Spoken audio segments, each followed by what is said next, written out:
சொல்லுங்க. தேங்காய், பாவக்காய், எலுமிச்சை,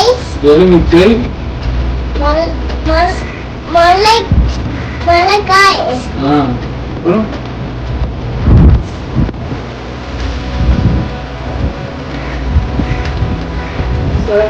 கொடக்காய், கொடமிளகாய், வாழைக்காய், கத்திரிக்காய், பப்பாளி,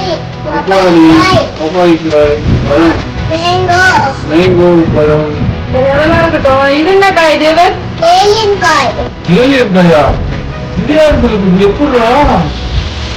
எப்படா யார் சொல்லிட்டு உனக்கு?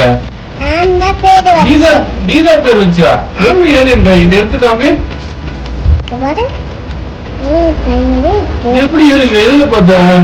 இன்னொரு இத கண்டுபிடிச்சியா?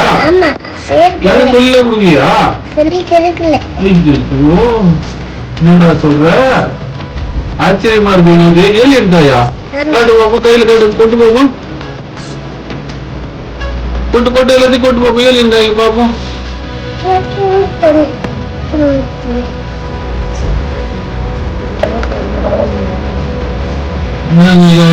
இது பேர் ஏலியன் காயாமே. புதுசா இருக்கு பேரு. ஏலியன்ஸ் நாம பார்த்திருக்கோம். இது வந்து ஏலியன்ஸ் காயாமே. நீங்க காய் பேர் என்னன்னு சொல்லுங்க பாப்போம். ஒரு புது கண்டுபிடிப்பா இருக்கு. இந்த குழந்தையோட புது கண்டுபிடிப்பா இருக்கு. நீங்க சொல்லுங்க பாப்போம், என்ன காய் இருக்கு பேரு? ஆச்சரியமா இருக்கு எனக்கு. நானே ஷாக் ஆயிட்டேன். ஏலியன் காய் இருக்கு பேரு. எங்க படிச்சீங்க இந்த காய?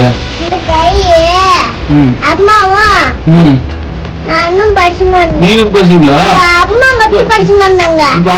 இந்த காய் பேர் என்ன சொன்னாங்க அம்மா? அம்மா சொல்ல நான் பேர் வச்சேன். நீங்க பேர் வச்சியா? அம்மா வத்தி படிச்சு சொன்னாங்க. ஆயோட வத்தி படிச்சு சொன்னாங்க. இது எதனால பேர் வச்சா? ஏலியன் ஷேப்ல இருக்குது. அதனால வந்து பேஸ்லாம் அப்படி இருக்கிறதால காய் பேரு அவரே வந்து ஏலியன் காய்னு வச்சிருக்காரு. பாருங்க, எனக்கே ஷாக் ஆயிடுச்சு. இந்த காய் பேர் தெரிஞ்சா நீங்க சொல்லுங்க. அவர் ஏலியன் காயின் பேர் வச்சிருக்காரு. பேர் நல்லா இருந்தா இதை ஏலியன் காயினே நம்மளே வச்சுக்கலாம். எனக்கு பிடிச்சிருக்கு. ஆனா ஏலியன் காயின் சொல்றது ஆக்சுவலா இதோட பேர் நொனாக்காய். சூப்பர். ஏலியன் காய் தான் இருந்தாரு. இதுக்கு மேல இந்த பையன் வச்ச பேர் தான் ஏலியன் காய். சூப்பர்.